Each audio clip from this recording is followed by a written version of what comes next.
Terima kasih teman-teman dari Pak sudah disajikan bahan-bahan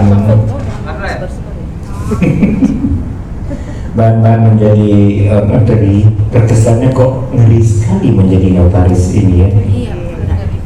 Teman-teman, dari sekian ribu notaris 4.000 lah di Jawa Barat, tidak sampai 1% yang bermasalah.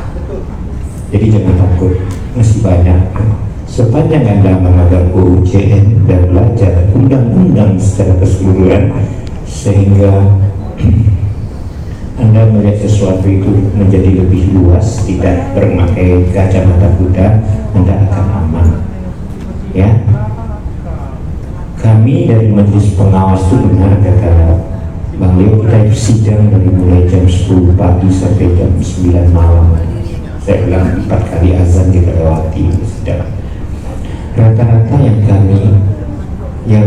kami panggil itu adalah notaris-notaris yang mohon maaf ya, jarang ikut seminar-seminar seperti ini, jarang menambah ilmunya, tidak suka berorganisasi. Kebanyakan seperti itu, sehingga kita tidak tahu ini notaris mana yang nggak pernah lihat.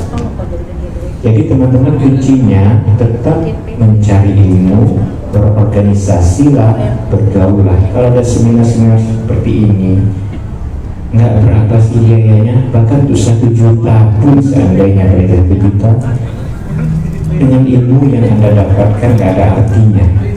Ini cuma berapa yang berapa ini? Hah? Enggak, bukan biayanya 650 ini dengan ilmu yang Anda dapat nggak ada apa-apanya gitu. Jangan pelit membelanjakan uang untuk ilmu. Ya, setuju? Masih ngantuk? Masih. Ini dia kena ngantuk atau kena ngerti nih? Ngantuk. Ngerti ya? Jadi kada pertanyaan saya tutup aja ya. Ada pertanyaan? Saya buka nih sesi pertanyaan. Oke ya, saya yakin pasti banyak pertanyaan karena penjelasan beliau ini kalau disampaikan dalam 40 menit nggak cukup. SKS-nya aja 8 SKS. Istilahnya 2 semester itu. Masa dimampatkan dalam waktu 40 menit? Silakan tanya, saya bagi dalam 3 pertanyaan. Pertama dulu, tolong disebutkan nama penanya, ditujukan ke siapa pertanyaannya. Untuk 3 penanya dulu, saya mulai dari pojok sana, ada Bu Zatil ya. Ini satu nih. Udah tidur ya. Mbak Paula. Ya kan benar, ada tidur Bu Zatil. Ada Ibu Paula, silakan. Satu Ibu Paula, satu lagi Pak Edlon. Pak Edlon mau permisi, mau nanya? Oke, duduk dulu Pak, duduk dulu.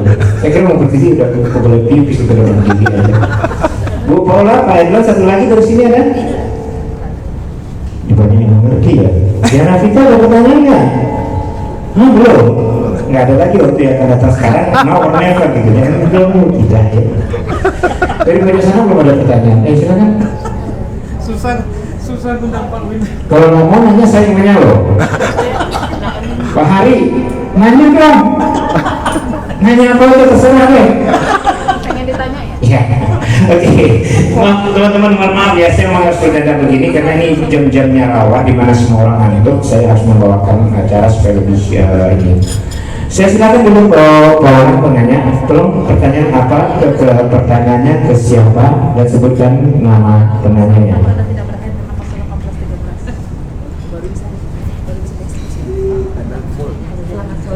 Dia nyalain. Tes. Dia mau sampai sore soalnya gede kok. Selamat sore. Pak Mahfud tolong dihidupin dong. Jangan dimatiin. Di belakangnya pantatnya sosok. Sampai hidup lampunya. Pantatnya disodok. Juga. Udah nyala, ya kan? Nah, ditekan ke mulut. Nah, akhirnya. Selamat sore Pak Winanto. Pak Agus, tolong diganti mic-nya. Baterai soak ya, Pak. Baik, terima kasih. Nama saya Paula. Pak Winanto, apa kabar? Baik. Ya, Pak Martinez dan Bang Leo. Tadi penjelasannya memang akhir-akhir ini kasus membuat kami sangat khawatir dengan apa yang kami buat. Jujur Pak, saya ngelihat ruang bundel itu bagi saya adalah resiko yang saya nggak tahu kapan itu bisa meledak, karena ternyata kasus itu bukan saja karena unsur kesengajaan kita Pak, tapi karena kesalahan, bukan kesalahan sebetulnya, karena kita tidak tahu dalam membuat akta ternyata oh begini, oh begitu. Dan yang saya mengerti dari dulu itu sebetulnya kan unsur formil Pak, kalau kita membuat akta. Bagaimana kita tahu bahwa memang betul dia adalah asli orangnya, bagaimana kita tahu bahwa KTP yang dibawa itu adalah aslinya, bagaimana kita tahu bahwa keterangan-keterangan yang dia nyatakan di hadapan notaris itu adalah yang sebenarnya, yang saya merasa wajib punya prasangka baik terhadap klien-klien kita. Nggak mungkin kan kita, masa sih Bu, yang bener kan nggak mungkin kan Pak, kalau kita buat akta kayak begitu ya kan bisa marah klien kita, kabur dia dari kantor kita. Artinya seperti itu Pak, mohon maaf. Nah sehingga saya kalau membuat akta seperti yang Bapak sudah katakan tadi, banyak sekali pernyataan backupnya, bahkan mungkin nggak bisa meterai Pak, karena ada pernyataan A, pernyataan B, pernyataan C, notabene sebetulnya pernyataan itu ada di dalam akta. Tapi saya saking nggak percaya dirinya, saya bikin lagi pernyataannya. Contoh, misalnya dia memang tidak menikah. Di dalam aktanya itu dibuat bahwa saya belum menikah secara hukum yang berlaku di Indonesia, tapi saya backup lagi sama pernyataan. Gitu. Saking saya khawatirnya gitu.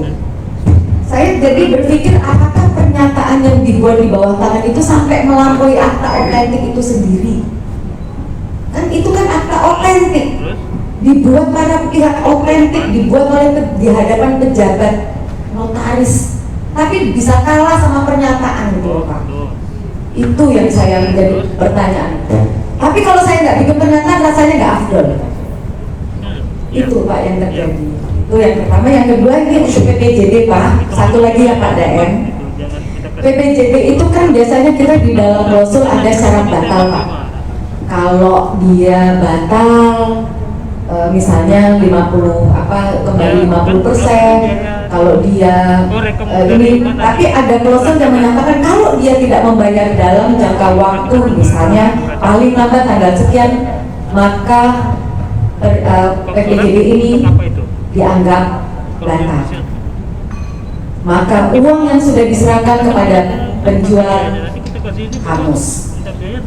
Dan saya tanyakan Pak, apa iya sih bisa semerta-merta seperti itu? Kalau memang ada bunyi seperti itu. Kalau enggak, ngapain kita tulis syarat batal di dalam pengikatan jual beli? Itu saja sih Pak, cuma 2. Terima kasih Pak. Nama siapa Bu? Nama saya Paula Pak. Paula Pak? Ya. Kenapa Pak? Paula Pak? Umur enggak? Paula. Oh iya. Paula Pak? Paula Paula cantik. Oh. Saya kira nanya umur. Ini mulai naik sih saya kalau ibu ini. Pertanyaan kedua, kita masuk di pertanyaan semua dulu Pak Alinya. Pak Ade, kita tanya pertanyaan. Pak Ade jadi mulainya? Enggak. Sebutkan nama. Sebelah sana, jangan terlalu dekat. Oke, selamat siang Pak Win. Pertanyaan nama saya Edlon dari Notaris PKT Kabupaten Bekasi. Oh, Bekasi ya? Oh, Bekasi. Jadi saya ada pertanyaan, tapi sebelum pertanyaan ini saya tanyakan ya, pertanyaannya. Situasi pandemi sekarang ini kan banyak perusahaan atau orang-orang yang diarap ya perusahaannya kolaps ya, mungkin ada, jadi akhirnya kaitannya utang piutang Pak, ya kan? Jadi utang piutang. Nah, karena tidak sanggup bayar antara si A sama si B atau antara PT A dengan PT B, mereka kan membayar tidak punya uang karena tidak punya aset, paling aset yang dijadikan jaminan. Nah, jadi jual beli kan gitu Pak, peragiannya tentu kan jual beli, tapi dasar utang piutang. Berarti kan saya menyimak Pak Win, kalau utang piutang tidak boleh dijadikan dasar jual beli. Nah, ini untuk mensiasati, melindungi pihak yang harusnya dibayar dengan uang tapi dibayar dengan aset, mungkin dia bayar apartemen atau dibayar dengan mobil, dibayar dengan rumah, tanah dan lain-lain sebetulnya aset lah gitu. Karena tidak punya uang yang cukup untuk membayar. Ini bagaimana untuk melindungi kita sendiri yang membuat aktenya, kita juga harus ada pekerjaan untuk operasional kantor, melindungi juga ya apa namanya tidak dibayar tadi, bagaimana supaya saya ada jaminan. Dan paling tidak kan kalau yang tidak dibayar tadi oke, peralihannya jual beli, tapi kan ada mekanisme yang aman seperti apa. Nah, kemudian kan yang beli ini nanti mau apa, bukan beli, ada peralihan tadi supaya punya uang juga, rencana mau dijaminkan lagi ke bank kan gitu supaya dapat dana segar untuk mengatasi. Nah, itu mungkin yang saya pertanyakan. Siasati bagaimana supaya kita tetap aman, tidak dipanggil-panggil, tidak disurati, dia ininya juga aman, yang berutang atau yang memberikan jaminan. Sekian dari saya. Terima kasih. Terima kasih Pak Edward. Pertanyaan ketiga Pak Arinoto, tolong mic-nya diserahkan.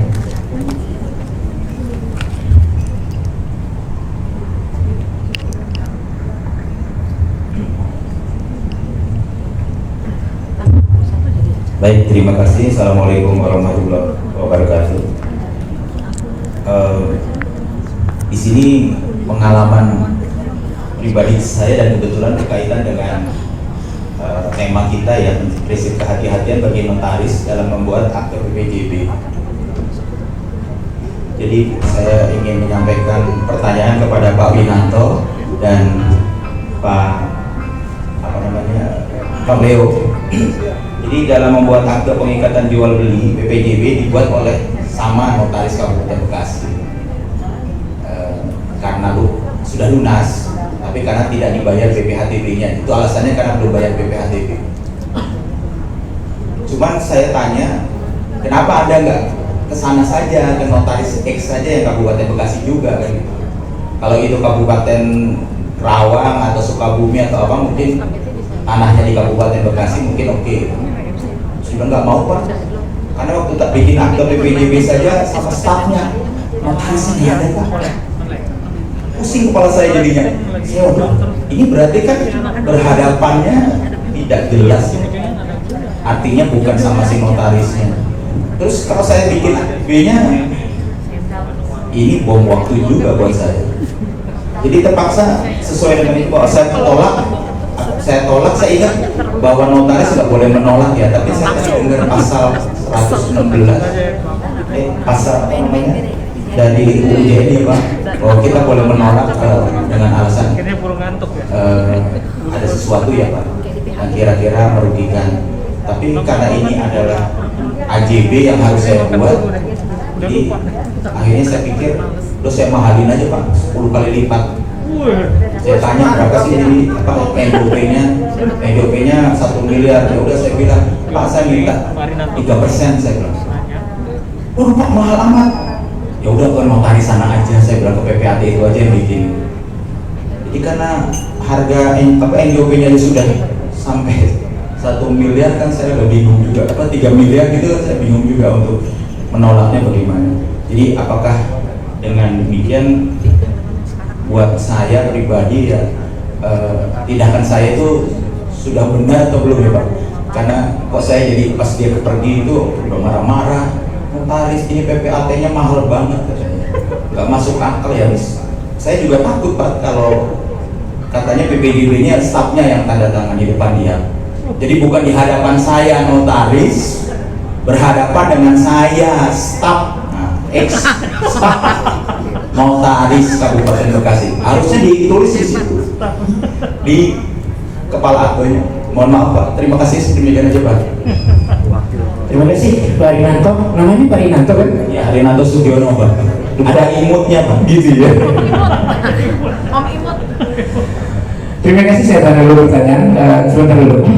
Adik-adik yang baru, adik-adik rekan-rekan yang baru diangkat tadi siapa? Yang berdiri juga? Yang baru diangkat tadi ada berapa orang? Berdiri. 1, 2, Dari 5 orang ini masa nggak ada yang nanya? Saya yang nanya salah satunya. Apa mengerti semua atau tidak mengerti semua? Dari yang 5 orang ini ada yang nanya nggak? Mengerti atau tidak mengerti? Galak. Dia marah saya ini, masa baru ada nanya. Karena baru kali ya, masih malu-malu gitu kan. Jiwa polisi saya keluar nih.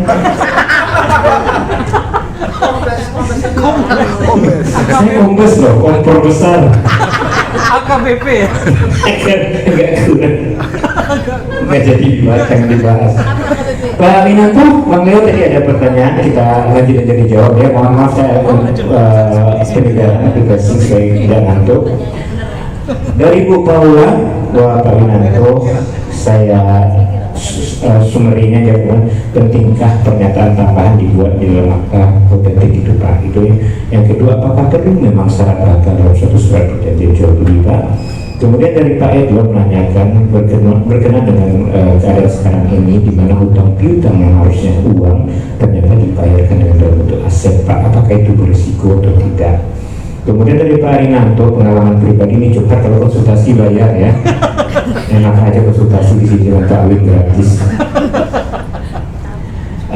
PPJP yang dibuat oleh rekan notaris Kabupaten Bekasi juga Pak, tapi si penghadap mengaku tidak pernah berhadapan dengan notarisnya, ditolak dengan alasan dengan cara menaikkan harga jasa notarisnya, sehingga si penghadap marah-marah Pak.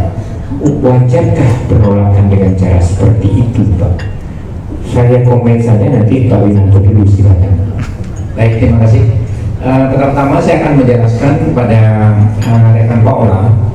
Jadi begini, pada saat kita membuat akte, kita harus melihat sekarang mengenai pernah mendengar TKM, transaksi keuangan mencurigakan.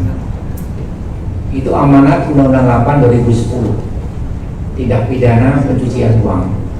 Jadi pada saat kita membuat satu akte, khususnya PPAT, kapan kita ada pemahaman transaksi keuangan mencurigakan? Satu, jika data-data daripada si pembeli tidak sesuai dengan kelaziman. Transaksi rumah tanah seharga 50 miliar, KTP-nya supir. Berarti apa? Supir ini sedang dipakai untuk mencuci uang, ya.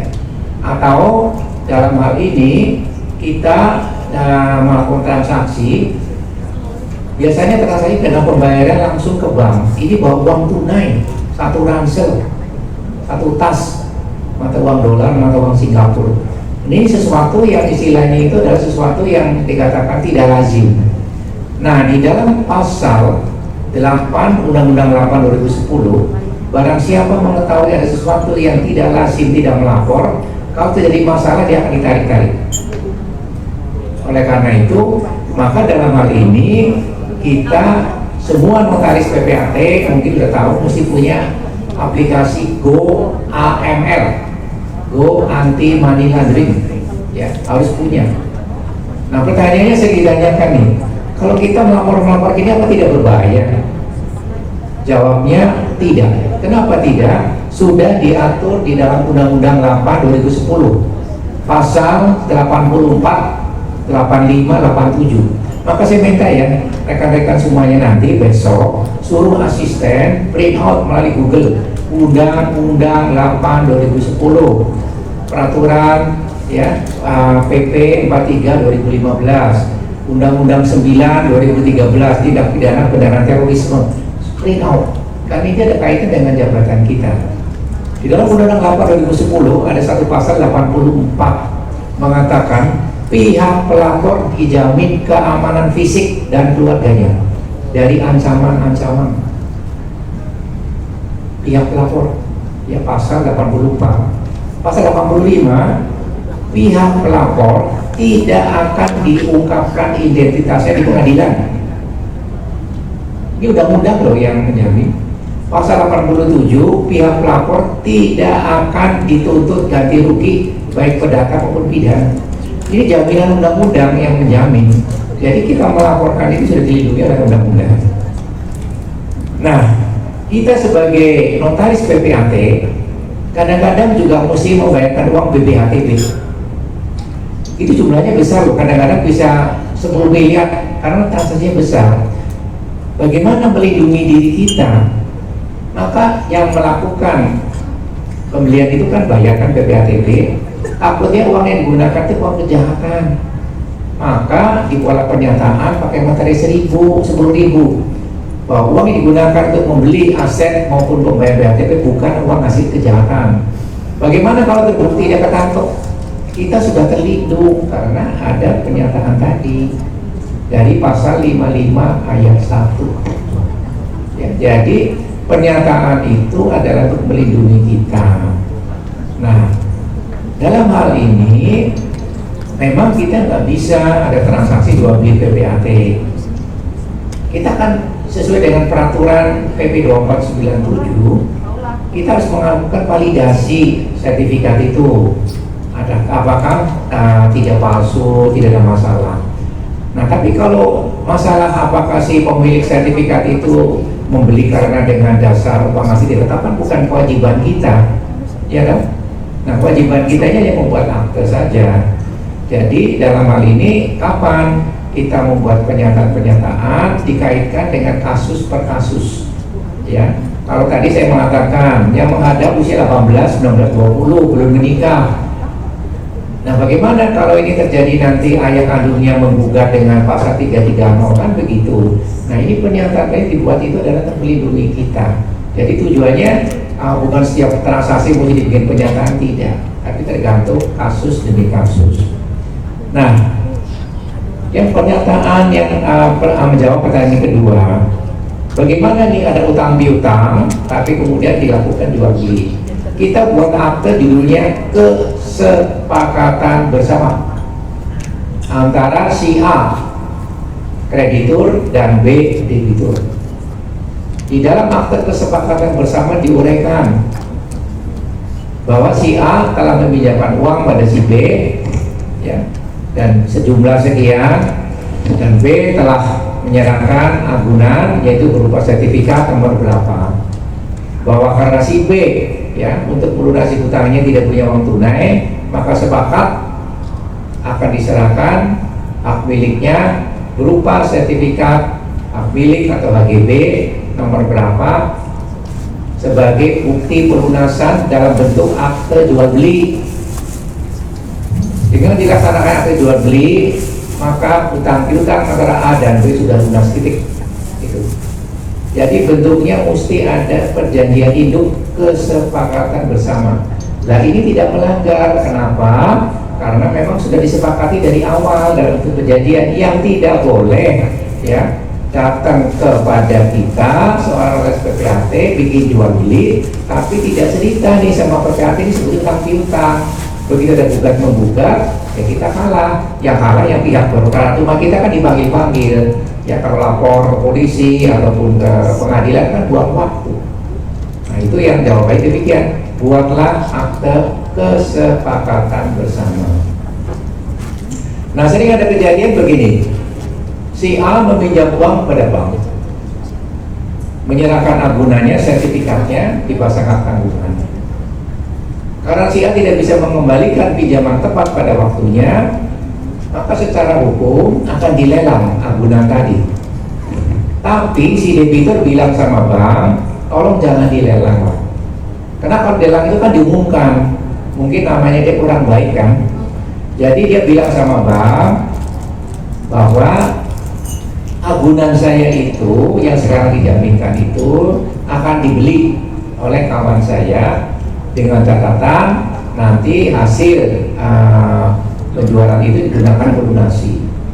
Nah, selanjutnya kita sebagai notaris PPAT diminta oleh pihak si pembeli untuk membuat akte yang sempurna. Saya lagi-lagi ya, kita diminta oleh si pembeli untuk membuat akte yang sempurna berkaitan dia hendak membeli tanah tapi masih diagunkan di bank. Nah, bentuk aktenya itu pengikatan jual beli. Jadi umpamanya pinjamnya 5 miliar, nilai agunannya 10 miliar, ya. Jadi kewajiban daripada si debitur itu kan melunasi 5 miliar kan. Karena dia tidak bisa melunasi akan dilelang.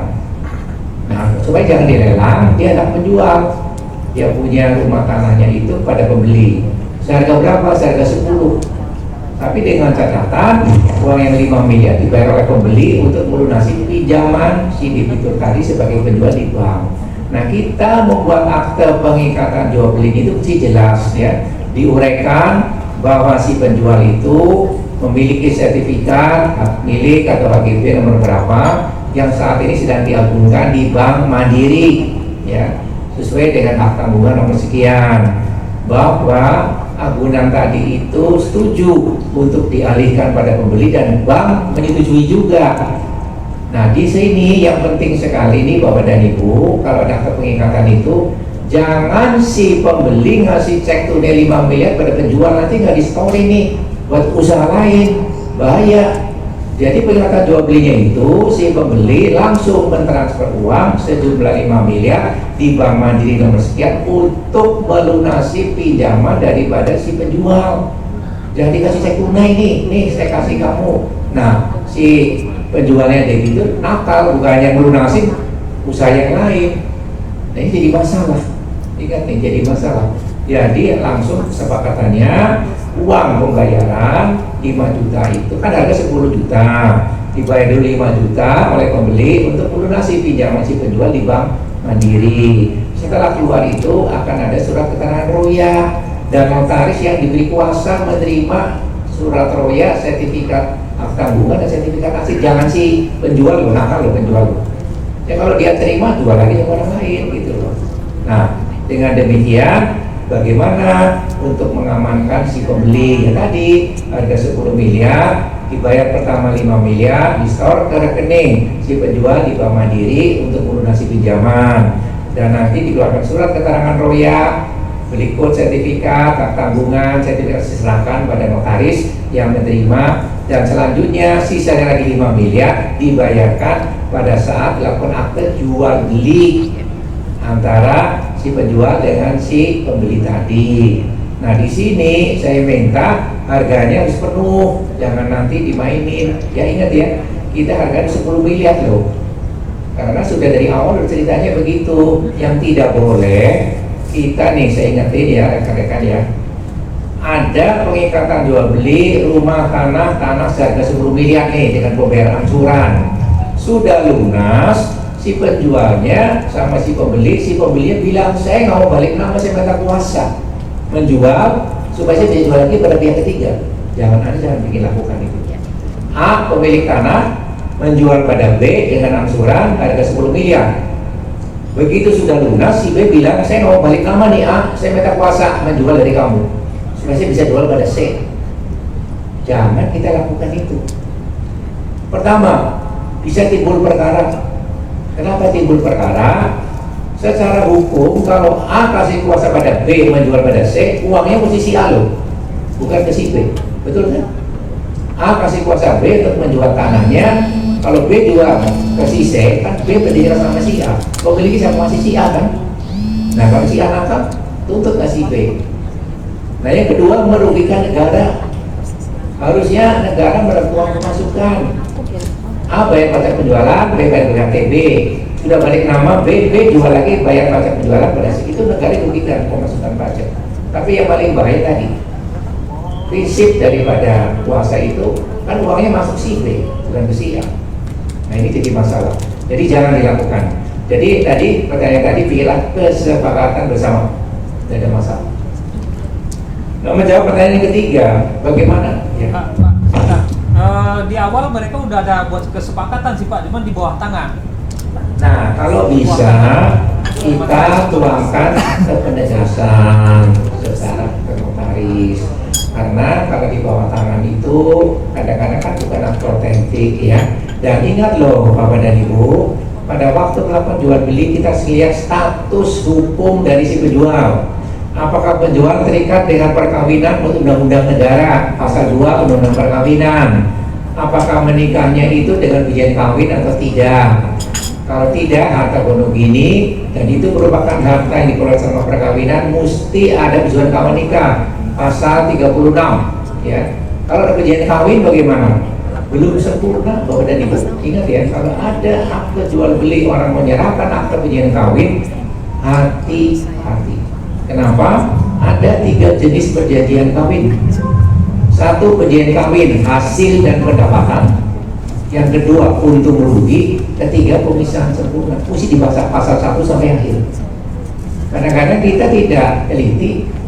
Ternyata perjanjian kawin kejahatan sudah dibuat pada mandi selesai, padahal tidak. Hasil dan pendapatannya dipisahkan itu hanya harta bawaan, loh hasilnya tidak dipisahkan selama perkawinan. Hati-hati. Nah, setelah kita udah baca sempurna, apakah ini sudah mengikat? Belum. Pelajari pasal 29 Undang-Undang Perkawinan. Pasal 29 Undang-Undang 74 mengatakan perjanjian kawin mengikat pihak ketiga pada saat aktenya disahkan oleh pejabat pencatatan nikah sesuai dengan subjek hukum.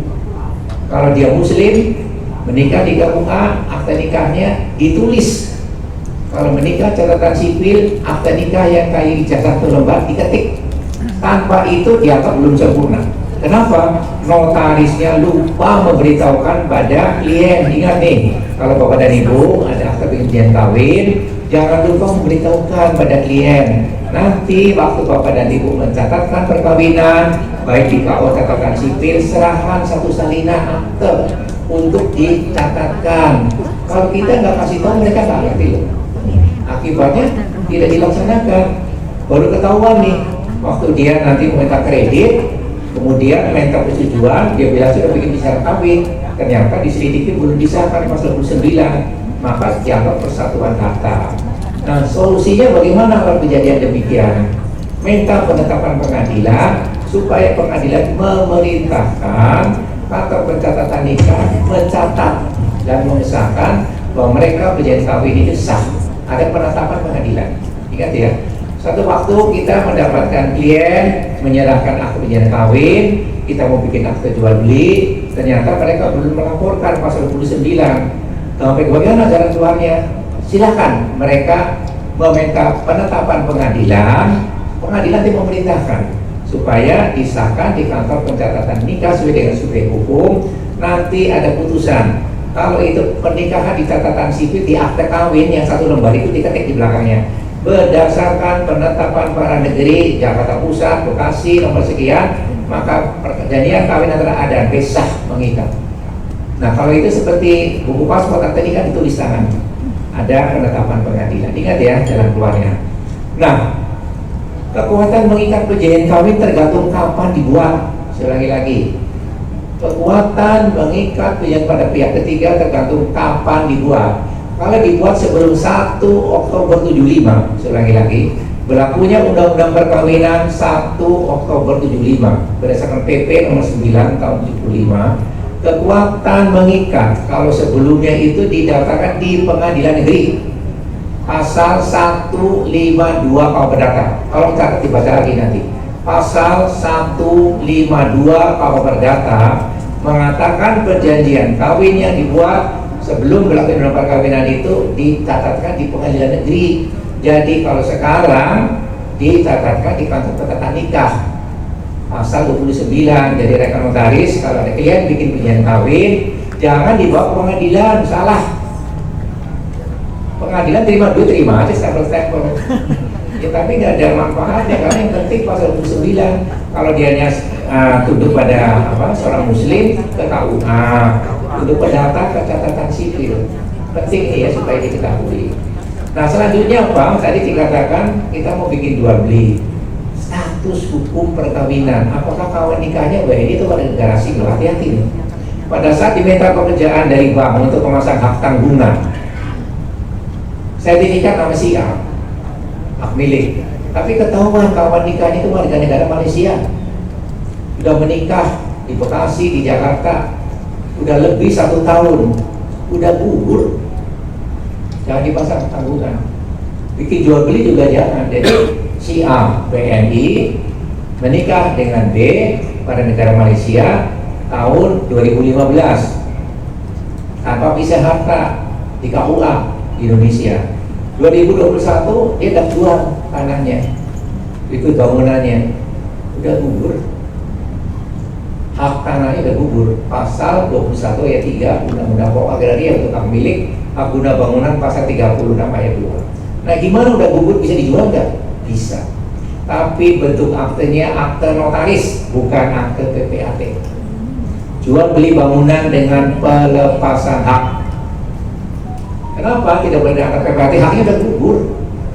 Jadi dengan akte notaris diuraikan di awal akte, pihak pertama selaku penjual memiliki sertifikat hak milik nomor sekian, seluas sekian. Karena si A menikah dengan B, warga negara asing tanpa pisah harta dan telah lapor waktu 1 tahun, maka haknya sudah gugur. Bahwa dengan demikian si A menjual bangunan rumah di atas tanah tersebut pada pembeli dan pembeli diberi kuasa mohon sertifikat yang baru. Jawabnya begitu. Ya, jadi kalau ada sertifikat tanah milik BNI menikah dengan BNA tanpa pisah harta udah lewat 1 tahun dan gugur. Nah, rekan-rekan notaris semua yang hadir pada kesempatan ini, mulai sekarang dibiasakan kalau ada transaksi jual beli, status tanahnya hak milik dan hak guna bangunan, wajib menanyakan pada si pembeli. Kalau dia seorang wanita, mabu, apakah ibu terikat pernikahan? Iya. Maaf, suaminya baik itu WNA. Jarang tuh, hampir 99% kalau pernah ditanya. Status tanahnya si pembeli pasti ada BNI, nggak pernah tanya kamu nikahnya. Nah, mulai sekarang kita tanyakan. Begitu tanyakan, kamu nikahnya siapa? Warga negara Australia, nikahnya di mana? Di Jakarta kapan? 2015. Lah, bikin pisah harta nggak? Tidak. Nah, begitu apa terjadi demikian, gunakan putusan MK nomor 69 garis miring PUU 13 Romawi 2015 itu ditulis. Putusan MK nomor 69 garis miring Papa Ultra PUU garis mendatar 13 Romawi garis miring 2015. Putusan Mahkamah Konstitusi nomor 69 garis miring PUU Papa Ultra garis mendatar 13 Romawi garis miring 2015. Ini kasusnya menyangkut Bapak almarhum Pak Murdiono yang menikah dengan Ibu Macica Mukhtar, punya anak laki namanya Muhammad Iqbal. Ya, Pak Mukhtar, Ibu Macica Mukhtar kawin siri. Jadi dia ngajukan permohonan waktu itu ke Pengadilan Negeri Agama di Jakarta Selatan, 3 rasa tapi ditolak. Kenapa? Tidak mengenal perkawinan bagi seorang muslim boleh menikah lagi dengan persetujuan istri pertama. Itu dia nggak mengizinkan, nggak bisa, ya boleh, tapi harus dengan persetujuan istri. Nah, selanjutnya pada waktu itu diajukan, baru Pak Murdiono meninggal, maka diajukan gugatan sampai keputusan dari Mahkamah Konstitusi pasal 43 mengatakan seorang anak yang lahir seorang wanita punya hubungan hukum dengan ibu kandung dan laki-laki sebagai ayahnya berdasarkan pengakuan dan tes ilmu teknologi DNA. Itu dasarnya itu. Ya, jadi kalau ada yang begitu, bikin aja perjanjian kawin dulu, misalkan boleh berlaku surut. Nah, sekarang saya hati-hati nih. Kalau ada klien datang nih, Pak Notaris, Bu Notaris, saya mau bikin perjanjian kawin bisa harta. Saya sudah menikah loh, tapi baik di catatan sipil kalau tahun 2010. Berarti kan udah 11 tahun yang lalu nih. Putusan MK tadi mengatakan boleh berlaku surut. Ada kalimat itu. Nah, apa yang mesti kita tulis dalam perjanjian kawin putusan MK ini? Ya, yang ditulis adalah kan di dalam kalimat putusan MK asal tidak boleh menyebutkan pihak ketiga. Ada kata-kata itu. Jadi kalau ada si A dan si B dasar notaris bikin perjanjian kawin pisah harta berdasarkan putusan MK nomor 69 yang ditulis dalam akte itu mengatakan satu, para pihak dengan ini menerangkan dan menjamin satu, tidak dalam keadaan proses bercerai. Tidak dalam keadaan proses bercerai. Kedua, tidak ada masalah dengan pihak ketiga menyangkut pinjam-meminjam uang. Jadi dia mungkin lagi sulit nih. Dan ketiga, tidak ada masalah dengan Kementerian Keuangan. Itu mesti catat. Ya, takutnya ada hal-hal yang demikian. Itu melindungi kita sebagai notaris. Nah, itu sekedar informasinya. Tapi yang tadi saya katakan sudah jelas ya Pak ya. Dan itu. Nah, sekarang jawabannya ketiga. Jawabannya ketiga bagaimana nih? Kita bikin pernyataan jual beli lunas, ya. Kemudian kita tidak melaksanakan. Tapi agak janggal ya, tanah seharga 10 miliar seperti apa cuma 3 miliar, itu kan JOP-nya. Nah, kan kita melaksanakan bisa jadi masalah. Nah, kita mesti hati-hati nih kalau terima pekerjaan yang demikian. Karena takut nanti ada masalah begitu loh. Ya kan dia jadi JOP-nya, tanah di Menteng kan, 150 miliar, cuma dimasukkan 25 miliar. PJB lunas, ini kan nggak masuk akal. Nah, kalau kita bikin aja akte, kemudian kita timbul masalah, pusing kita. Nah, maka tadi pasal 16 ayat 1 huruf E mengatakan kita berhak menolak kalau ada alasan yang kuat, gitu aja. Demikian Pak, jawaban saya. Yang sudah ditambahkan kedua. Pas, oke. Terima kasih. Saya memang on time banget, kita masih ada waktu 5 menit, 3 menit. Saya beri kesempatan ini. Tadi siapa? Fauzan ya? Oh iya, Pak Rinanto tadi Pak Rinanto itu menanyakan PPJB itu dibuat oleh notaris sama-sama di Bekasi, Pak Rinanto, tapi belum masuk PPATB. Nah, datang ke notaris yang lain, ya kan, notaris yang lain, dia mengaku, kenapa Anda pindah ke saya? Dia jawab, notaris yang lama itu saya tidak pernah ketemu, yang menyelesaikan malah asistennya terus gitu kan ya. Maka ditolak dengan cara menaikkan tarif notarisnya. Boleh? Ya, jadi tadi ditanyakan pengikatan jual beli angsuran sampai lunas sampai notaris A. Tapi tahu jual belinya kita pindah si B. Nah, di sini si B kita ditanyakan ini berhak sih menolak tidak sih? Berhak. Berhak. Kenapa? Tidak kepada si A lagi. Ya, harusnya kan B itu sama si A. Dan kemudian ada harga-harga yang nggak wajar. Satu objek tanah yang harganya 10 miliar, NJOP segitu cuma diharapkan jual beli 2, ini kan ada utang piutang nggak jelas gitu. Nah, jadi saya kira pertimbangannya tadi jawabnya, kalau memang ada satu alasan yang kuat, kita berkenan menolak. Ya, nggak bisa dipaksa gitu. Itu aja Pak. Oke, terima kasih Pak Rinanto. Pak Rinanto, jelas jelasan Pak Rinanto untuk Pak Rinanto ya. Fauzan ya, anaknya Pak Ucok siapa? Fajar Pak. Fajar. Fajar, saya kasih kesempatan 2 menit untuk membuktikan kepada bapaknya kalau kamu memang belajar dan kamu memang bekerja di Pontianak. Ada pertanyaan? Pertanyaan boleh Pak? Silakan, kasih mic ke dia. Jangan bikin malu. Terbukti kan, dia belajar Bang. Bapaknya nggak usah nanya ya. Bapaknya nggak usah nanya. 2 menit aja ya. 2 menit ya. Selamat sore Pak Rinanto. Mungkin agak melenceng dikit Pak pertanyaannya. Tapi ini kasus real yang lagi saya hadapi Pak. Ada PT Pak mau dapat investasi Pak. Ini terkait startup Pak. Lalu ada dalam satu PT ini ada 7 orang. Ingin dirampingkan menuju 3 orang Pak. Tapi yang 2 orang pemegang sahamnya ini berada di luar negeri Pak. Dengan kasus seperti itu Pak, apakah bisa Pak? Kan memang dimungkinkan untuk peralihan saham itu jual beli kan di bawah tangan memang boleh Pak. Tapi untuk kasus ini Pak, kalau misalkan ini kita mau aktakan, bagaimana keadaan yang real saat ini untuk mengenai tanda tangan elektronik Pak? Nah itu mungkin Pak pertanyaan saya Pak. Untuk waktu yang singkat 2 menit. Terima kasih. Masih ada setengahnya 30 detik dari kawan-kawan. Jadi begini, pertama-tama ada pertanyaan, apakah dalam situasi pandemi ini dimungkinkan tanda tangan itu secara elektronik? Jawabnya tidak dimungkinkan. Kenapa? UJN mengatakan para pihak yang membuat akte wajib menghadap notaris wajib membacakan pasal 14 huruf M, mama. Jadi tidak bisa. Ya artinya tanda tangan elektronik belum diatur dalam undang-undang. Kalau ini dilaksanakan bisa timbul masalah. Yang kedua perlu diperhatikan rekan-rekan sekalian, harus menguasai Undang-Undang 40 tahun 2007, Undang-Undang Perseroan Terbatas. Khususnya setiap pemindahan saham, istilahnya pemindahan ya.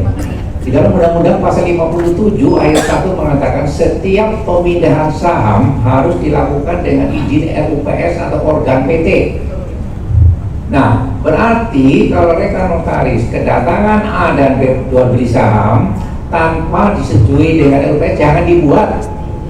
Jadi masalah hukum pasal 57 Undang-Undang PT ya ayat 1, setiap pemindahan saham harus didahului dengan RUPS atau organ dari perseroan. Pengecualiannya di ayat 2 karena pewarisan otomatis. Nah, bagaimana pemegang saham meninggal dunia? A pemegang saham PTX, dia punya 100 saham, dia meninggal mau dijual, gimana caranya? Lihat pasal 52 ayat 5 Undang-Undang PT. Pasal 52 ayat 5 Undang-Undang PT. Jika seorang pemegang saham meninggal dunia, hanya satu ahli warisnya yang boleh mewakili saudaranya untuk melakukan rapat pemegang saham. Si A punya anak 5 ya, meninggal, nggak bisa dilempar-lempar berbondong-bondong ikut rapat di PT, nggak boleh. Harus dibuat surat keterangan ahli waris. Ahli warisnya si A adalah 5 orang anak. Nah, kemudian 5 orang anak ini menghadap notaris membuat akte namanya pernyataan dan kuasa. Apa pernyataannya? Mereka 5 orang menerangkan anak kandung dari Tuan A yang meninggal pemegang saham di PTX, bahwa mereka sepakat untuk RUPS menunjuk anak yang paling tua ya mewakili RUPS, sehingga di RUPS itu anak yang paling tua mewakili diri sendiri dan 4 saudara bersama-sama pemegang saham yang masih hidup. Isi agendanya itu menyetujui pencatatan pemilikan saham dari Tuan A ke anak yang paling gede. Itu urut-urutannya. Baru nanti anak paling gede itu bersama pemegang saham yang lain kalau mau dijual mesti ada persetujuan pasal 57. Itu urut-urutannya ya. Jadi pemegang saham meninggal pasal 52 ayat 5, pengalihan saham pasal 57 ayat 1. Ini dikuasai ya, hal-hal yang penting harus dikuasai. Penjualan saham itu harus ada persetujuan kawan nikah, karena saham biarpun barang bergerak tapi bisa memiliki aset ratusan miliar. Ingat, jadi kalau si pemegang sahamnya si A hendak menjual sahamnya, maka dia mesti tahu bahwa si A terikat dengan perkawinan. Maka kalau dia tidak buat pisah harta dan sahamnya dimiliki selama perkawinan, harus ada tujuan kawan nikah, harus wajib. Nah, bagaimana kalau itu harta bawaan? Tidak usah. Yaitu di mana pasal 35 ayat 2, yaitu 36 ayat 2 Undang-Undang Perkawinan. Kalau ada nanti baca lagi ya. Pak, Catetin aja 35 ayat 2 yaitu 36. izin Pak, Ya. lanjutkan yang tadi Pak, dari Kenapa? kasus saya yang tadi Pak, yang masalah Nah. saham itu Pak, dia pasangannya ini orang WNA Pak, itu bagaimana? Nah, jadi begini, ada ketentuan untuk RUPS itu kan pemegang saham mestinya bisa hadir kan. Kalau ada pemegang saham di luar negeri nggak bisa hadir, bagaimana solusinya? Memberi surat kuasa aja, tapi dilegalisir kuasanya. Kalau dia tinggal di Singapura, ada namanya lembaga Academy of Law. Academy of Law di Singapura itu yang mengesahkan tanda tangan daripada si pemberi kuasa. Kalau di luar itu biasanya melalui kedutaan. Kalau Singapura lebih mudah ya. Memang ada namanya apostel, pernah dengar ya? Apostel itu pejabat yang berwenang mewakili untuk mengesahkan tanda tangan, tapi Indonesia belum berlaku. Jadi sementara ini kalau dia ada di Australia, orang asingnya itu memberi kuasa nanti dengan diketahui bahwa dia benar-benar adalah si A, si B itu. Jawabannya begitu. Dengan memperhatikan forum ya, adanya sahnya rapat itu kan ada separuh plus 1 atau perubahan dasar 2/3 itu aja, tapi bisa dengan kuasa, bisa dengan kuasa. Nah, rekan-rekan notaris sekalian, kalau ada satu dokumen pemegang saham yang memang tidak bisa bersamaan hadir, ya kan, maka yang nggak bisa hadir kasih kuasa pada yang hadir aja, lebih aman. Ya, tidak boleh nih. Jangan sekali-kali berakte itu beda jam. Si A tanda tangan jam 9 pagi, si B jam 10, si C jam 1 siang, si D jam 3, yang satu jam 6 sore. Ini beda-beda, bahaya sekali. Kenapa bahayanya? Tanda tangan terakhir jam 5 sore, si A meninggal loh. Yang jam 10 penasaran jatuh. Hadir depan saya, itu kan repot urusannya. Jangan. Ya.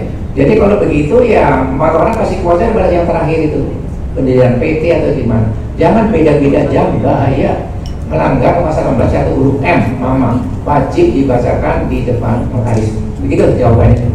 Ya. Oke, terima kasih.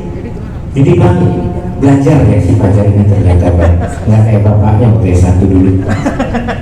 Maaf ya Bang, buka rahasia Bang. Kita kan sama S1-nya Bang. Tepuk tangan buat narasumber semua. Belum ada yang namanya, saya lupa. Ada peraturan Menteri Agraria nomor 16 2021. Tema daripada acara sore hari ini. Ada 3 pasal, tapi saya hanya mau baca 1 pasal saja. Pasal 111 ayat 1C butir 5. Peraturan Menteri Agraria nomor 16 2021 berlaku mulai tanggal 23 Agustus 2021. Judulnya Peraturan Menteri Agraria tadi, perubahan ketiga PMNA 3 tahun 97. Perubahan ketiga PMNA 397 dan PP 24 97. Jadi silakan ada printout ya, setiap kali kita menyampaikan itu nanti besok angkat di printout. Peraturan Menteri Agraria nomor 16 2021 ya, berlaku mulai 23 Agustus 2021. Di pasal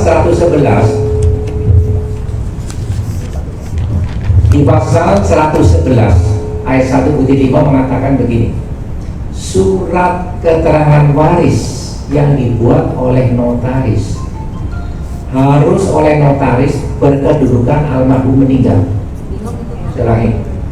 Surat keterangan ahli waris yang dibuat oleh notaris harus oleh notaris di mana almarhum berkedudukan. Jadi kalau KTP-nya Bekasi, berobat ke Jakarta meninggal di rumah sakit, nggak bisa nih. Kalau bunyi peraturan tadi, kan meninggalnya di Jakarta. Ini jadi pertanyaan, bagaimana kalau dia sedang berlari di laut, kecebur laut yang bikin itu nyelonok itu siapa? Atau MI, ya, KTP Bekasi, berobat di Amerika, meninggal di Amerika, siapa yang bikin? Jadi berdasarkan Undang-Undang 12 tahun 2011 mengatakan, judulnya Undang-Undang 12 2011, Undang-Undang Pembuatan Undang-Undang mengatakan peraturan menteri tidak boleh merubah undang-undang, tingkatannya di bawah undang-undang. Di dalam Undang-Undang Jabatan Notaris, wilayah kerja notaris itu provinsi, ya kan? Ini kan sudah ini melampaui, maka ini sebetulnya setiap kita notaris ada pekerjaan berkaitan dengan tanah, ya dikatakan. SKW bisa digunakan untuk 3 hal. Pencairan deposito di bank, ya kan? Tagihan klaim asuransi jiwa. Yang ketiga urusan tanah. Nah, ini urusan tanah kita mesti tanya kepada kantor BPN ini, bagaimana Bapak menafsirkan peraturan ini. Jadi kalau KTP-nya Bekasi, berobat ke Semarang, meninggal di Semarang, ini gimana gitu loh? Karena di dalam peraturan tadi berkedudukan bukan berdomisili, berkedudukan. Silakan baca. Kalau domisili KTP ya, ini berkedudukan kan, di mana lokal daripada yang meninggal. Yang berikutnya saya ingin menyampaikan rekan-rekan notaris, jika satu hari kedatangan untuk membuat surat keterangan ahli waris, di mana yang meninggal adalah WNI Tionghoa, yang datang istrinya orang Tionghoa, mengatakan suami saya baru meninggal, saya mau bikin SKW, tapi saya dengan suami saya yang kawin secara agama atau adat, ya agama bisa di gereja, adat secara kelenteng, ya kan, tidak di catatan sipil. Nah, pada waktu kita nyawa pekerjaan yang demikian, anjurkan kepada si istri almarhum tadi untuk mengajukan permohonan ke pengadilan negeri berdasarkan tulis pasal 36 Undang-Undang 23 tahun 2006, Undang-Undang Administrasi Kependudukan, Undang-Undang 23 tahun 2006, judulnya Undang-Undang Administrasi Kependudukan. Di pasal 36 mengatakan jika tidak bisa dikeluarkan akta kawin berdasarkan penetapan pengadilan negeri dapat dikeluarkan akta perkawinan. Jadi, dan ini sudah sering dikabulkan. Jangan menggunakan pasal 854 KUH Perdata. 854 mengatakan jika seorang tidak terikat dengan perkawinan undang-undang negara, maka waris jatuh pada saudara kandung dan orang tuanya. Ya, 854. Jika seorang tidak terikat dengan perkawinan dimaksud dengan undang-undang negara, ya kan? Itu kawin secara agama tidak diikuti dengan catatan nikah bukan suami istri menurut undang-undang negara. Maka dia bukan suami istri. Ahli warisnya si suami siapa? Saudara kandung dan kedua orang tuanya. Itu pasal 854. Padahal tujuan daripada undang-undang itu memberikan 3 hal: kepastian, kemanfaatan, dan keadilan. Ini nggak adil nih cara itu. Istrinya berumah tangga, suaminya pengusaha, punya deposito, punya perusahaan, nol, istri nggak dapat apa-apa karena bukan secara hukum, bukan istri secara undang-undang. Oleh karena itu undang pasal 36 Undang-Undang 23 tahun 2006 ajukan permohonan pengadilan. Nanti pengadilan memutuskan memerintahkan kantor catatan sipil mengeluarkan akte kawin plus anak-anak jadi anak sah. Tuh, tolong ya perhatikan. Ini perkembangan daripada pembuatan akte. Nah, saya mau bicara sebetulnya ini pembuat SKW ini bagaimana sih yang tepatnya ini? SKW itu adalah surat keterangan ahli waris. Dasarnya adalah sebetulnya itu bukan di dalam undang-undang jabatan notaris. Di Belanda juga tidak ada, di undang-undang jabatan notaris juga tidak ada. Dasarnya peraturan Menteri Negara Negara nomor 3 tahun 97, PMA 397, ya, di pasal 111 ayat 1 butir 5 mengatakan, saya ulangi lagi ya, dasar pembuatan SKW itu adalah peraturan Menteri Negara Agraria nomor 3 tahun 97, pasal 111 ayat 1C butir 5 tepatnya. Junto surat Direktorat Pendaftaran Tanah 20 Desember 69 nomor 12 garis miring 63 garis miring 12 garis miring 69. Isi dua peraturan tadi mengatakan jika yang meninggal WNI Tionghoa yang membuat SKW itu notaris. Nah, tahunya Tionghoa itu bagaimana? Statblad akte kelahiran Statblad 1917 nomor 130, Statblad 1917 nomor 130, Yunto 1919 nomor 81. Itu dasarnya akte kelahirannya. Statblad 1917 nomor 130, Yunto 1919 nomor 81. Bagi saudara kita yang muslim, akte kelahirannya lain lagi. Statbladnya 1920 nomor 751, Yunto 1927 nomor 564. Bagi saudara kita, ya, Bumi Putra Nasrani, Yansen Simanjuntak, orang Toba, orang Manado, Statblad 1933 nomor 75, 193375, Yunto 1936 nomor 604. Itu tepatnya demikian. Nah, bagi yang meninggal golongan Timur Tengah, Arab, India, Balai Harta Peninggalan yang membuat SKW. Ini dasar pembuatan SKW. Nah, yang perlu diperhatikan mereka-mereka notaris, jika suatu hari kedatangan klien hendak menjual sertifikat, sertifikatnya milik seorang meninggal dan dia saudara kita muslim, membawa surat SKW dari Lurah Samad, karena bagi SKW yang dibikin oleh camat itu meliputi Bumi Putra Muslim dan Bumi Putra Nasrani. Bumi Putra Muslim dan Bumi Putra Nasrani yang membuat SKW Lurah Samad dan 2 saksi.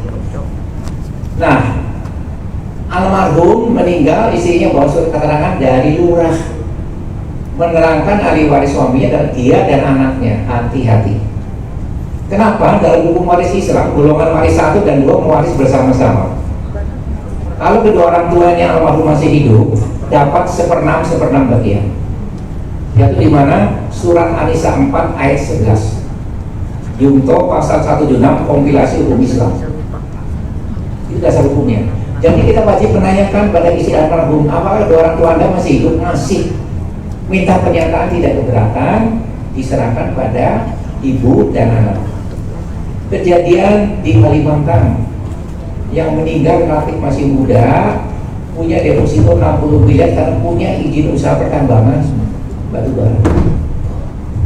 Keterangan lurah diserahkan pada istri dan anaknya. Kedua orang tuanya menggugat, dikabulkan 1/6, jadi dapat 10 miliar, sisanya 40 miliar dibagikan pada istri dari anaknya dan cucunya. Nah, ini yang saya katakan harus mengetahui hukum waris Islam. Demikian juga di pasal 195 KHI ya, 195 mengatakan bagi bumi putra muslim membuat maksiat hanya dibatasi sepertiga bagian yang boleh dihibah wasiatkan. Jadi kalau yang menghadapi ini seorang bumi putra muslim tidak membuat maksiat di depan nanti boleh nggak boleh, dibatasi sepertiga bagian yang boleh dihibah wasiatkan di pasal 195 KHI ya, jadi itu aja. Nah, bagaimana kalau yang statusnya adalah kedudukan perdata mungkin wasiat, anaknya 3, semua harta peninggalan serahkan bersatu anak, boleh tidak?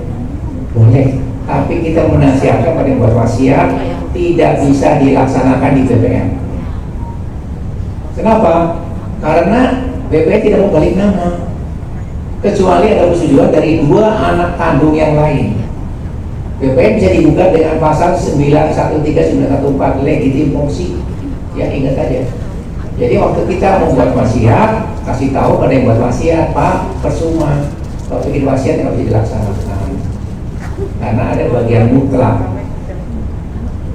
Jika kita punya klien, Bapak dan Ibu, membuat wasiat kemudian mencabut lagi, boleh nggak? Boleh kan? Hati-hati di dalam pencabutan wasiat. Ya, saya cabut dan saya batalkan semua surat wasiat yang saya buat, baik yang dibuat di bawah tanah maupun secara wasiat umum, kecuali tambah kalimat, kecuali wasiat yang saya buat di luar negeri. Ini ada kalimat itu. Kenapa? KUH Perdata pasal 945, kata tuh 945 KUH Perdata mengatakan jika seorang WNI punya aset di luar negeri, maka wasiatnya dibuat di negara aset itu berada. Ya. Jika seorang WNI mempunyai aset-aset di luar negeri, maka wasiatnya dibuat di negeri di mana aset itu berada. Si A punya rumah di Australia, di Belanda, di Amerika, wasiat itu bisa pergi ke sana, nggak bisa di Indonesia. Pasal 945. Tolong perhatikan ya. Jadi waktu mencabut wasiat, kalimat tadi mesti disebutkan kecuali wasiat yang saya buat di luar negeri. Nah, ya sebagai tambahan aja. Ya begitu Pak Matias. Terima kasih Pak Winanto. Sekali lagi aplaus untuk Pak Winanto dan Pak Teo. Teman-teman sekalian, Pak Winanto melalui atas nama peserta saya mengucapkan terima kasih yang tidak terhingga. Semoga menjadi ladang pahala bagi Amin. Amin. Ya Rabbal Alamin. Amin. Terima kasih teman-teman, saya sebagai moderator mohon maaf kalau ada cara atau kata saya yang salah. Tidak ada gading yang tak retak, kalau tak retak bukan gading namanya. Saya tutup dengan wabillahi taufiq wal hidayah. Wassalamualaikum warahmatullahi wabarakatuh. Saya kembalikan ke